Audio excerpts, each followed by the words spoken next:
పోలేపల్లి రేణుకా ఎల్లమ్మ జాతర సందర్భంగా రేణుకా ఎల్లమ్మ తల్లి యొక్క ఆశీర్వాదం కోసం ఈరోజు గుడికి రావడం జరిగింది.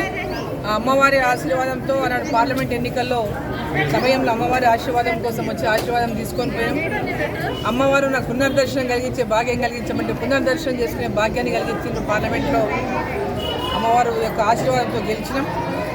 సో ఇక్కడ పోలేపల్లి రేణుకా ఎల్లమ్మ తల్లి మరి ప్రాంతంలో ఉన్నటువంటి ప్రతి ఒక్కరిని చల్లగా చూడాలని, ప్రతి ఒక్కరు కూడా సుఖశాంతులతో జీవించే విధంగా అమ్మవారు ఆశీర్వదించాలని చెప్పి నేను కోరుకుంటా ఉన్నా. ఈ ప్రాంతం అంతా కూడా పెద్ద ఎత్తున ప్రజల యొక్క ఆకాంక్షల మేరకు, అభీష్టం మేరకు అభివృద్ధి జరగాలని చెప్పి నేను కోరుకుంటున్నా. అమ్మవారి ఆశీస్సులు ఉండాలని చెప్పి నేను కోరుకుంటున్నా.